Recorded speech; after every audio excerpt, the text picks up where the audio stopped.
Yu Menglong's body moved in secret. Beijing police chief implicated in the murder. Name exposed. New information, cited by commentator Li Muyang, reveals that Yu Menglong's body is being secretly transferred to the newly opened Ando Art Museum in Heiwan, Guangdong, the final architectural masterpiece of Japan's Tadao Ando, inaugurated on October 12. Notably, the Qihao Art Museum in Beijing, where Yu's body was allegedly stored, was also designed by Ando, linking both locations under the same architect's hand. Just days ago, a Qihao insider risked their life to disclose that Yu's remains were hidden in the museum's underground cold storage, soaked in formalin. But as public outrage over Qihao intensified, it appears that the perpetrators no longer found it safe to continue their work there. Now, with the body being moved to Heiwan, one chilling question emerges. Is this transfer meant to divert attention, or to continue their crimes behind closed doors? A screenshot now circulating online shows that the culprits, according to multiple netizens, that protection comes from Bibo, Deputy District Chief of Beijing's Chaoyang District and Chief of the Chaoyang Public Security Bureau, believed to be the key figure behind the entire cover-up. So who is Bibo? He's no ordinary officer. Bibo has spent his entire career within the Beijing Public Security Bureau, first working in anti-narcotics before moving into criminal investigation. He's held top posts across Haidian and Shunyi districts, becoming Shunyi police chief in January 2024, and then, just over a year later, in July 2025, weeks before Yu's death, was promoted to police chief of Chaoyang district. But what happened on the night of September 10th, when Yu Menglong died, raises serious questions. Witnesses say a police car was parked outside his building, its lights flashing, yet no one intervened. The next morning, those same officers staged a fake emergency response, pretending to receive a call before arriving at the scene. The truth? Police were already there hours before Yu fell. So why didn't they act? Were they dismissed? Or were they accomplices? Commentator Dai Yu now says he's more convinced than ever that it was the latter. Eyewitnesses also described unidentified men lingering in the lobby, silently watching from the shadows. They didn't look like security guards, they looked like plainclothes agents. Then came another disturbing layer.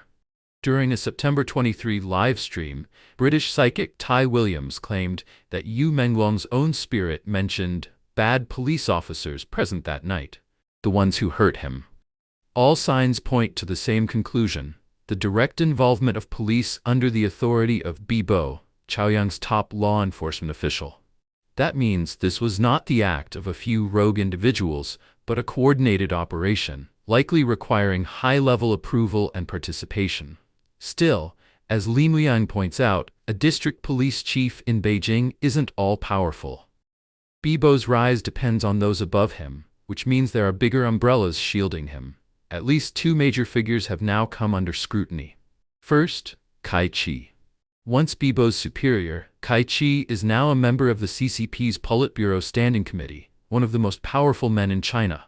Online speculation links suspect Kai Yija, involved in Yu's case, as Kai Chi's illegitimate son.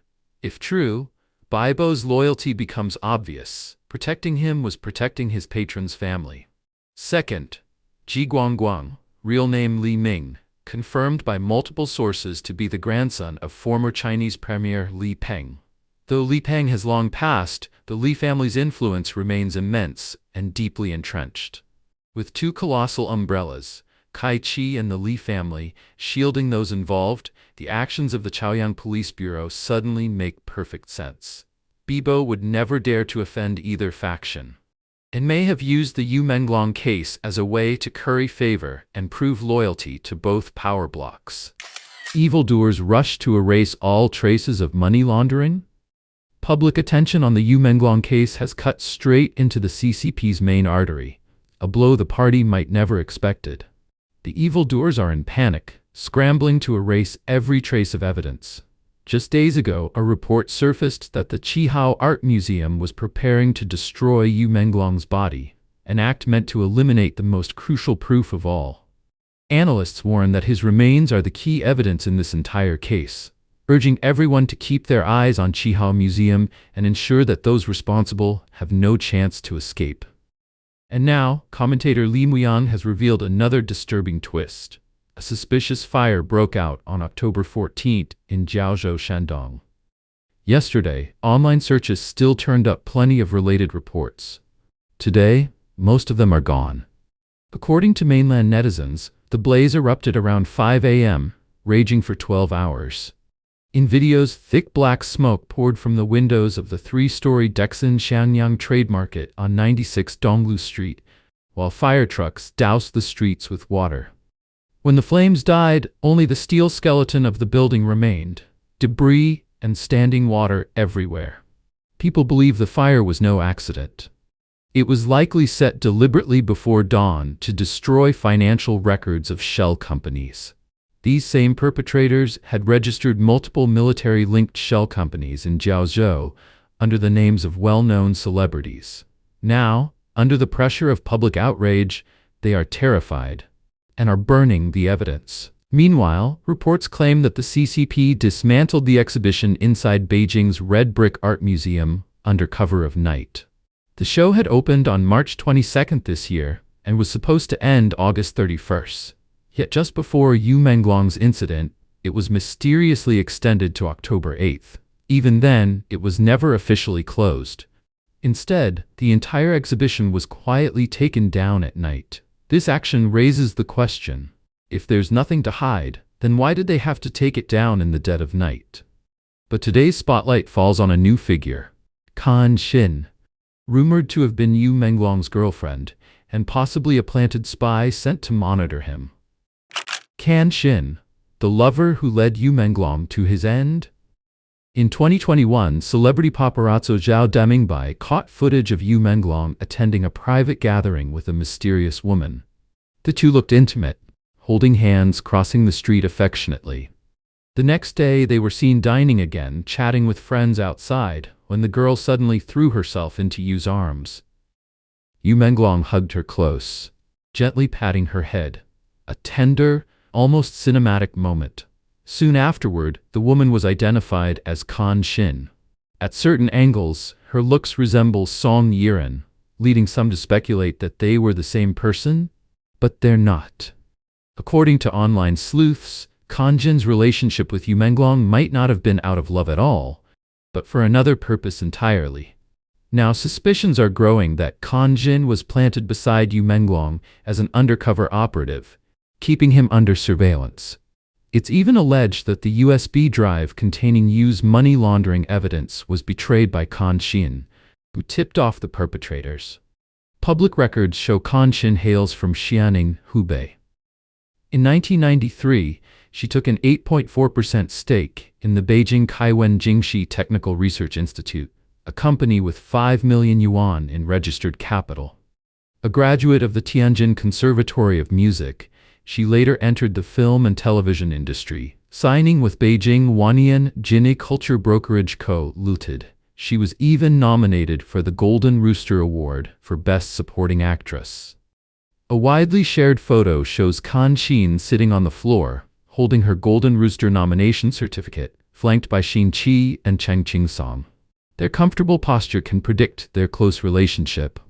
Earlier, Cheng Qingsong posted another group photo at a dinner table, featuring several names later tied to the Yu Menglong case, Cheng Qingsong, Tian Hairong, and Fang Li among them.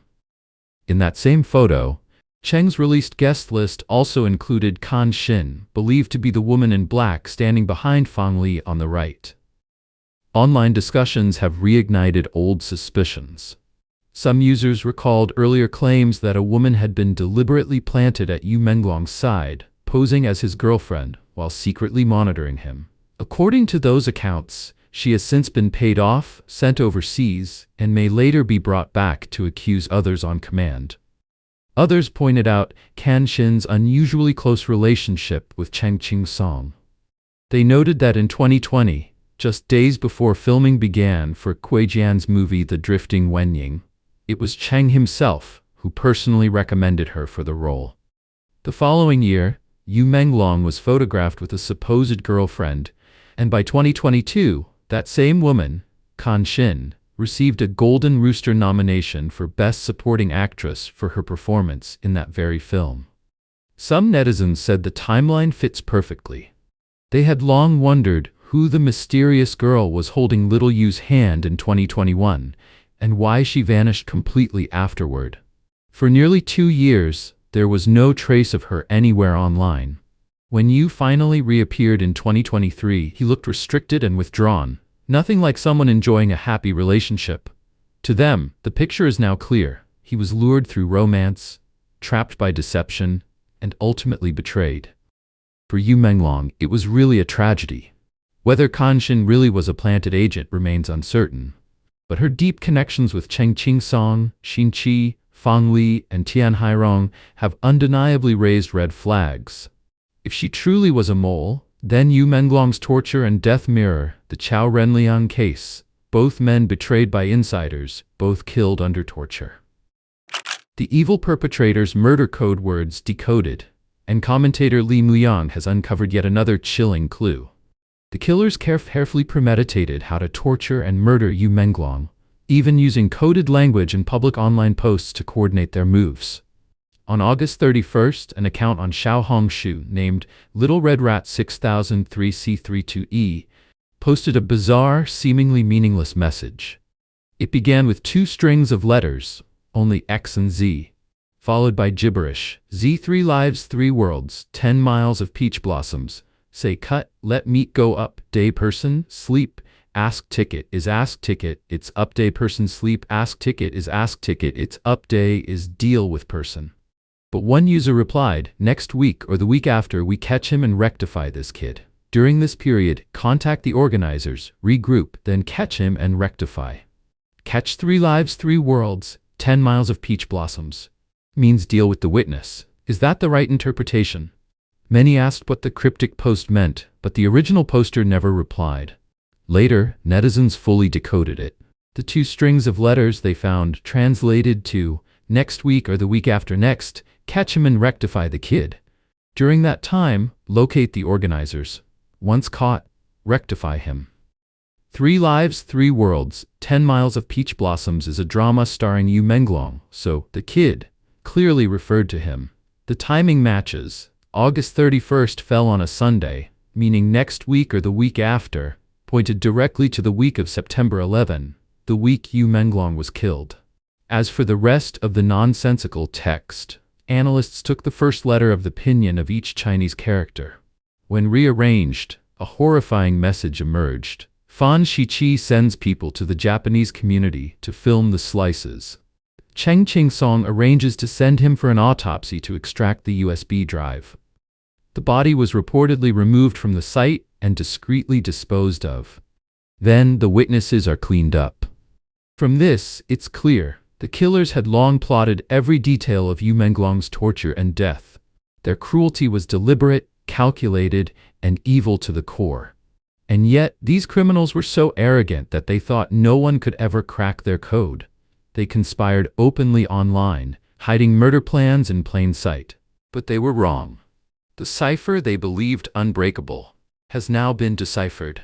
No matter how hard these wicked people try to hide, they can't escape heaven's justice.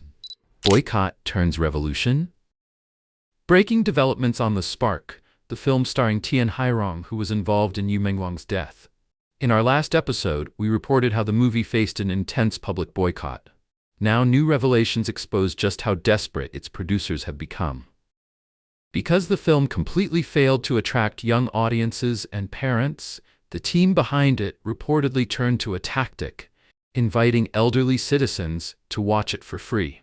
In one city, the event was disguised as a community program called Respect the Elderly Month, free movie viewing, gathering people over 60 years old to fill the theater seats. But behind this seemingly heartwarming gesture lies a harsh reality. The so-called free screening was merely a cover-up for a film with zero market appeal. With ticket sales collapsing, the producers' only option to avoid empty theaters was to give away free tickets. At the same time, a powerful wave of activism is sweeping across mainland China. Netizens are uniting to demand justice for Yu Menglong and hold those responsible accountable. Their collective courage and determination have become a striking symbol of resistance against the CCP's silence. Beyond simply boycotting actors, artists, and companies connected to the case, ordinary citizens are sending countless letters to government departments in Beijing, demanding a formal investigation. According to commentator Li, this massive flood of letters and phone calls has completely overwhelmed the staff at multiple offices. Some people have even shared strategic advice. When calling or leaving messages, use questions instead of statements. That way, you won't be accused of leading the narrative. Even if the police come knocking, it's easier to handle. One netizen recounted scrolling through Toutiao, where they found a post claiming that many employees in Beijing were quitting their jobs because they could no longer handle the non-stop calls. Those who still had a conscience said they felt compelled to keep speaking out, even as they reached their breaking point. But before the reader could finish the post, it suddenly disappeared. The author had left one final message: "Keep calling, keep writing, it really works." Another commenter responded, "These are positive signs, proof that as long as people take action, results will come." However, some voices remain cautious. They argue that the global petition alone may not be enough to bring the perpetrators to justice. The most effective counterattack, they say, is a total boycott. Stop paying for their music, stop watching their films and shows, stop buying their stocks. Only then, they insist, can it become the most direct and powerful retaliation against the evildoers. The people's message is clear. When the regime fails to deliver justice, the nation will make its voice heard. Psychic claims Yu Menglong's manager Du Qiang is hiding in Taiwan. Is his death imminent? According to a live stream on October 25th by British psychic Tai Williams, new revelations have surfaced regarding the late actor Yu Menglong's manager Du Qiang, who, according to multiple sources, is currently hiding in Taiwan. He has not been arrested and is reportedly moving between private residences, hotels, and studio properties to evade capture. Anonymous informants have allegedly confirmed his presence on the island. Williams described the fugitive's situation using the classic gingerbread man tale, the same analogy she used when discussing Song Yiren just days earlier: a man running as fast as he can, convinced no one can catch him, until he's finally devoured. The comparison implies that Yu Menglong's killers may soon meet the same end. Williams stated that Du Qiang's death is imminent, pointing to possible causes such as a drug overdose, suicide, or retaliation from local underworld groups. Unverified reports place him in Taiping City and claim he may be using fake identification documents while attempting to flee to Mexico, India, Germany, California, or Florida. Meanwhile, attention has shifted to Yu Menglong's Taiwanese mentor, Sun Durong. According to Williams, Sun has vowed to seek justice for Yu Menglong's death and is said to be quietly coordinating with local contacts in Taiwan, including law enforcement and organized crime figures, to track down the suspect. The psychic described Sun Durong as the karma for Du Qiang, a man waiting patiently for the right moment, unafraid of the CCP, and spiritually confident that divine justice will prevail. Williams emphasized that Taiwan's role is pivotal, portraying the island as a spiritually powerful and justice-oriented place where corruption and cruelty are not tolerated. She added that Taiwanese citizens and even fans are now on high alert, checking hotels and reporting possible sightings. The broadcast ended with Williams' direct message to the public: if you are in Taiwan and see him, report him. Let justice be served. When we look at everything that has unfolded, the secret transfer of Yu Menglong's body, the police involvement, the political protection, and now the frantic attempts to erase evidence, it all points to one inescapable truth. Yu Menglong's death was never just an entertainment scandal. It bears the fingerprints of political complicity, reaching into the darkest corners of China's power structure, to the very top of the Chinese Communist Party itself. And that leaves the world with a painful reality. Real justice is slipping further and further out of reach. So what can be done? The answer lies in unity. We must keep the movement alive, boycott within China, speak the truth abroad, and shine a global spotlight on what those in power want buried. Only by uniting voices across borders can we pressure Beijing to allow a transparent and independent investigation. And please sign the global petition for justice for Yu Menglong on EVILDOERS. The link is in the description below. Because in the end, truth can be delayed, but it can never be destroyed. What do you think? Share your thoughts in the comments. We'd love to hear your perspective. And don't forget to drop this icon in the comments to help us beat the YouTube algorithm. If you found this analysis valuable, please like, share, and subscribe so you don't miss future updates. Thanks for watching. See you next time.